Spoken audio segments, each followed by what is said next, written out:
Keran ekspor batu bara secara bertahap mulai Rabu 12 Januari 2022. Assalamualaikum warahmatullahi wabarakatuh. Salam sejahtera bagi kita semua. Perkenalkan, nama saya Irina Letlora dengan NIM 07319.029.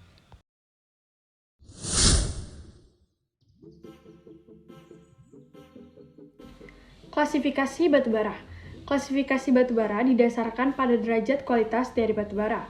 Klasifikasi batubara merupakan tekanan, panas, dan waktu yang umumnya dibagi atas 5 kelas, yaitu antrasit, bituminus, subbituminus, lignit, dan gambut. Adapun macam-macam klasifikasi dari batubara.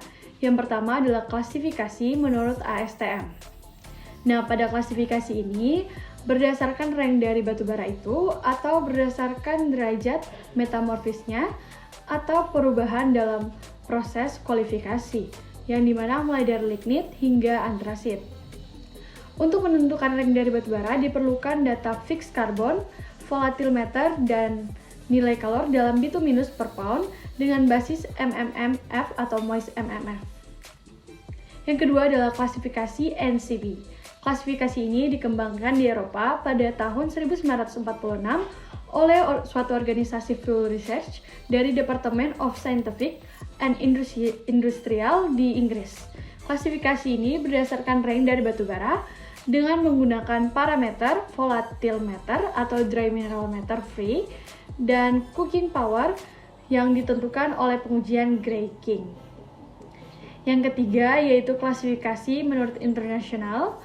Nah, pada klasifikasi ini dibagi menjadi dua, yaitu hard coal, yang dimana didefinisikan untuk batubara dengan gross calorific value yang lebih besar dari 10.260 bituminus per pound atau 5.700 kilokalori per kilogram dalam moist ash free. Yang kedua yaitu brown coal, yang dimana pada international klasifikasi ini dari brown coal dan lignit dibagi atas parameternya yaitu moisture dan low temperature dari tar yield.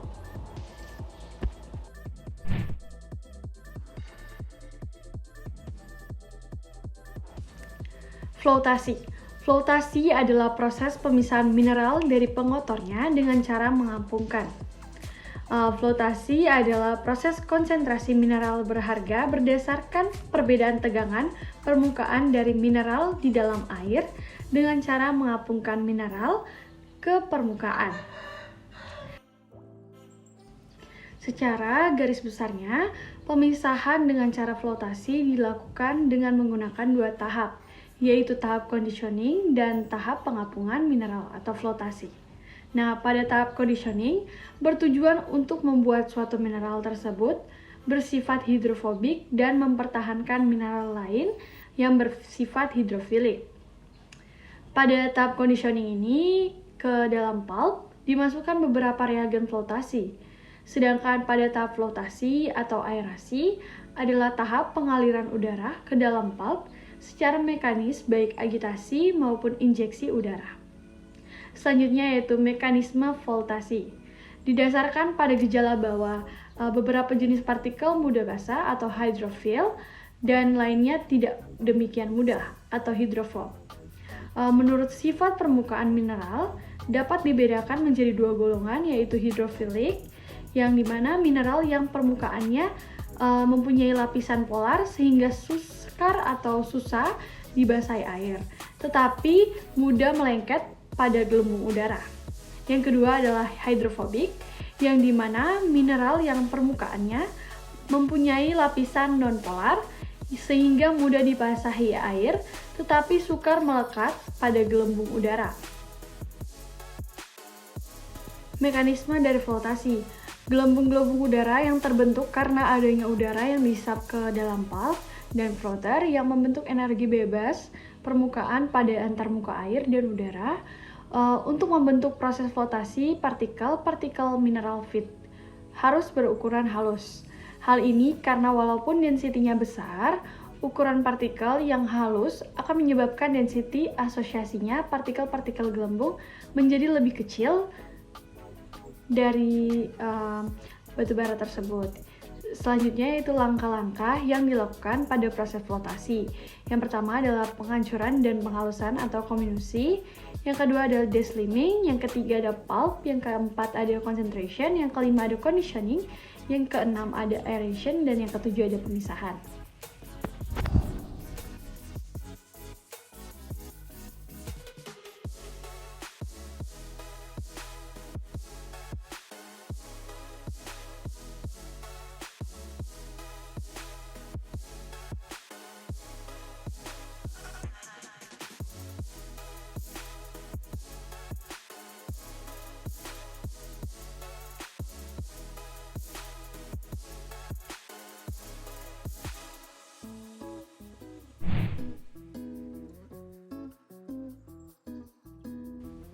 Didapati dari soal, diketahui parameter A memiliki tonase misalkan X dengan kalori sebesar 5.500 kilokalori per kilogram, sedangkan pada parameter B memiliki tonase misalkan Y dengan kalori sebesar 4.300 kilokalori per kilogram. Nah, pada pasar umumnya memiliki tonase sebesar 500.000 ton dengan kalori 4.800 kilokalori per kilogram. Nah, selanjutnya kita lanjut ke perhitungannya. Untuk mencari persamaan, di sini kita minimalkan ada 2 persamaan yang akan disubstitusikan nantinya untuk mengetahui nilai X dan nilai Y-nya. Nah, maka kita dapati X tambah Y sama dengan 500.000, Y sama dengan 500.000 kurang X. Nah, itu merupakan persamaan pertama. Sedangkan untuk persamaan keduanya, kita dapati dari 5.500X ditambah 4.300Y sama dengan 500.000 dikali 4.800. Nah, di mana nantinya 5.500X ditambah 4.300Y sama dengan 2,4 M. Itu merupakan persamaan kedua.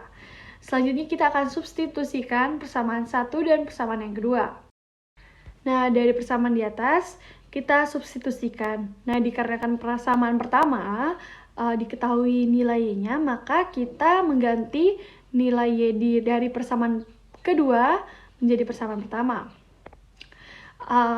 Maka didapati 5.500X ditambah 4.300 dikali 500.000 dikurang X dikurang 2,4 M, di mana 5.500X ditambah 2,15 M dikurang 4.300X sama dengan 2,4 M. Maka dikurangi 5.500X dikurang 4.300Y sama dengan 2,4 M dikurang 2,15 M. Didapati hasil 1.200X sama dengan 250 juta. Maka X didapati dari 250 juta dikurang 1.200. Maka didapati hasil 208.333,3 ton dan nilainya kita dapati dari 500.000 dikurang 208.333,3 ton sama dengan 291.666,67 ton. Setelah itu kita menghitung kadar abu setelah blending. Pada saat setelah blending kita dapati 208.333,33 ton dikali dengan 7% sesuai pada soal dan ditambah dengan nilai X nilainya yaitu 299.666,67 ton dikali 6% yang diketahui juga pada soal. Nah, maka didapati 500.000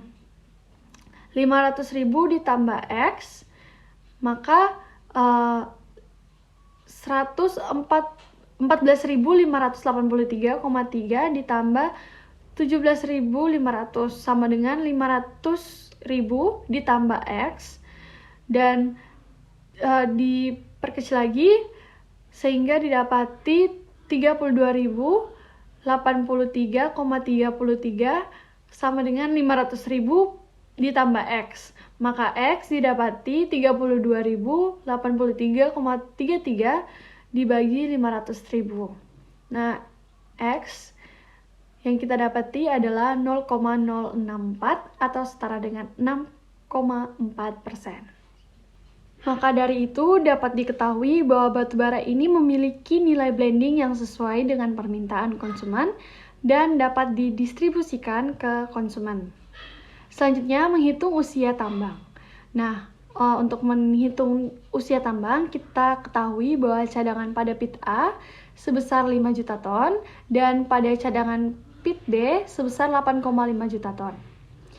Jadi kita hitung lama usia tambang dengan produksi 500.000 ton per bulannya.